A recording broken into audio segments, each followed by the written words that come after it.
Washington, D.C.'s crime is down, but their price reductions and listings are up. Hey, everybody, Scott Walters. Buckle up, strap in. We got a hard-hitting, pull no punches, no sugarcoating it, no rainbows or sunshine. I'm just going to give it to you and give it to you straight. We got a good one to unpackage today. Welcome to the show. I hope everybody's doing great.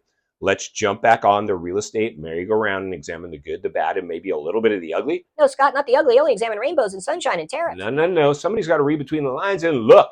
Between the cracks, we got some cracks to look through today. Washington, D.C., welcome to the swimming pool. Unfortunately, it's not looking good. Their real estate is in the tank. It's tanking. No wonder the president had to step in and do something. Going sideways fast. And unfortunately, for me, as a real estate guy, I love real estate, own real estate, work in real estate. Once you start to lose your real estate market, it's gone. It's done. There's not much you can do. Now, they needed to step in and do what they did, clearly. But that's just one city throughout America. Now it's our nation's capital, right? I've been there. I toured it. It was great. But it's changed. It's dangerous. It's all because of the crisis. It's all because of the political and social division that our country went through. And we're still got a hangover and recovering from that, clearly. But the bigger challenge in this one, and this is why I always do economic forecasting. I was talking to a local agent here in my town yesterday. I was at the beach. We're very warm here lately, and I love summer times because I love the beach.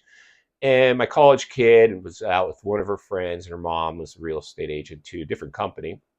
And, my kid was like, yeah, my dad has, a YouTube channel. And she's like, oh, really? What's it all about? You don't want to know. It's economic forecasting.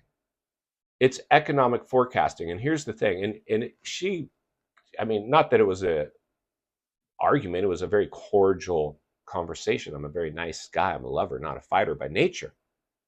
But I'm like, the realities are this. I don't care what you think, or I shouldn't say her, just generally, I don't care what people think. Anytime the housing market exhibits bubble behavior, which it did, overnight appreciation and never seen before highs, never seen that before, you have to put a percent, they've always crashed. So anybody not willing to put some level of crash risk on this market just has never lived through a boom bust cycle before, or they're just clearly in denial because their income, their self-preservation relies on it. And that's what's going on out there. Agents out of self-preservation, they have to cheerlead. That's the only option they have if their livelihood depends on it. That's why I always say I work in real estate, but it's not my main source of income. If your only source of income is commissions, you're in big trouble right now. There's a majority of agents out there. That's all they have is their commissions, right? No significant other sources of income to pay their bills. I base my cost of living on regular income, investment income. Commissions are they're not in the equation. I don't factor those into my cost of living. It's too dangerous, right? Because it fluctuates. You always want to base your cost of living on regular earnings, not commission-based earnings. Now you can take your last 2-3 years of tax returns and come up with what your approximate earning power is and base your cost of living off of that and qualify for a loan, which is what agents did. But now they based it on euphoric bubble behavior commissions. Now we're going to slide back into a downturn, or even at minimum what was pre-pandemic sales volumes. They're in trouble. They are in trouble right now. They will be working 9-to-5 jobs if they can find one very soon. I've seen this movie before. It was 2008. I was one of them. That's why I'm here with you today. So I always say, live small. Be willing to sacrifice now and ride off in the sunset later. Be willing to live in a cracker box temporarily. It's not important to own where you live. It's just important to own. Buy some investment properties and rent where you live if that's what you got to do. But in D.C., back to D.C. D.C., I almost forgot about you. We're going to take a field trip over and look at a property and see what they're doing in D.C. And we're just getting started. It's over half the country now is reversed course. But D.C. is in big, big trouble because they have now joined the party. Back in 2008, it was the Phoenixes, the Vegases, a lot of other places that you would expect where there's all this land available to build on. Those were the places that got hit. Now we're seeing places like DC. We're seeing places like Miami. We're seeing places like Denver. We're seeing places all over the country now at crash risk joining the party. The reality is this. There's only 3 levels of an economic downturn: correction, recession, depression. That's it. We're in the correction phase. If we can't stop it, we enter recession. If we can't stop that, we enter depression. So to read between the lines and look between the cracks and keep our thumb on the pulse of what's going on out there, let's jump over to DC and take a look at a property, and then we're going to meet back here and wrap it up. Let's get started. All right, friends, buckle up, strap in, roll up your windows, lock your doors, maybe even put on an economic face mask if you can find one. We're venturing into downtown Washington, D.C. Unfortunately, it's not all rainbows and sunshine in D.C. any longer. They have some massive cleanup on aisle 3 to do. Unfortunately, it's got a little bit dicey in Washington, D.C., to say the least. People are moving out in droves. Here you go. There's a moving truck right there. Let's go ahead and take a look at a recent listing. Now let's bring up today's crash map, courtesy of our good fuzzy friends and failed iBuyers over at Zillow. Everything on your screen is in fact going through the kiss of death. Stuck on the market, chasing the market, price reductions. Now let's tour today's home, and here we go. A pretty average looking house, nothing special here. In fact, an older home that's gotten a remodel, but clearly still a little dated. During the euphoria, people were clamoring for anything that had a pulse. Unfortunately, today it's a little harder to get your household, especially in Washington, D.C., along with many other cities throughout America. Unfortunately, Washington, D.C. had huge run-ups too, and I expect other areas of the nation to follow suit. But wait, there's more. Today's dated D.C. home sits stuck on the market at $270,000 after suffering what appears to be a $159,000 price cut. Somebody's trying to do something to get this house sold, it would appear, but wait, there's more. All right, here you go. Hold on to your hats and glasses. Our property description. Let's read between the lines and look between the cracks. The list price represents the opening offer amount. Agents, please review agent remarks in the bright MLS.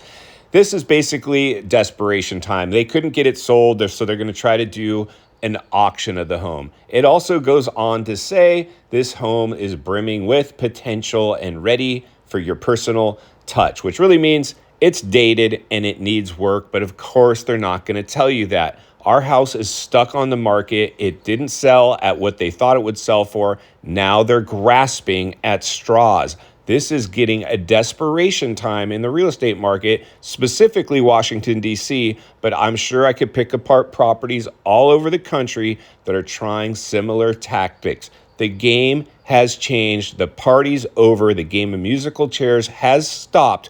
This bubble could not handle it any longer, and now we're faced with situations like we see with our sellers here. Let's jump back to the studio and wrap this one up. All right, friends, welcome back, and there you go. So DC clearly has challenges, and the real estate market is in big trouble. And this should be a warning sign. Now, I talk to agents all over America. For you guys, I've had top-level agents all across America with the biggest brokerage on planet Earth. And I get a chance to talk to them all. And my job when I'm putting agents together with you is I talk to you, I talk to the agent, we all get together, we come up with a plan, we go to work. That's how we do it.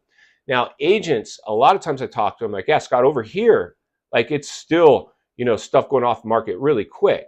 It's not bidding wars anymore, but stuff's going for asking price or at least near it. But that's even a shift. But a lot of agents are so blind because, they only work their local market. And that's what I'm saying as an agent, take a look at the broader market so you understand, because as well as any, or you should know, real estate's local. All areas behave differently. Some will be the first to get hit. Some will be the first to climb out. Some will be the last to get hit. Some will be the last to climb out. It's going to be all across the board. So if your area is still hanging on, don't think that you're magically out of the woods, as we took a look today at a property that's clearly in trouble. And final thoughts, I come to you as a friend, as a content creator, as a real estate guy that wants to see not only win in real estate, win in life. Understand the waters you're swimming in now. They're shark infested. Washington, D.C. Welcome to the swimming pool. It looks like we have some challenges, doesn't it? It does. My job is to raise awareness, ring the bell, sound the alarm, and let people know the biggest artificially induced housing bubble ever witnessed in human history might not sustain itself. We took a look at a property today that proves that point. My advice, and I'd never suggest anything that I'm not doing or willing to do myself, insulate yourself in these times.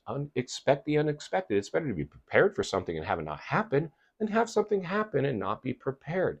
If you're out there shopping properties right now, check its rent range. Make sure your offer puts it within the property's rent range.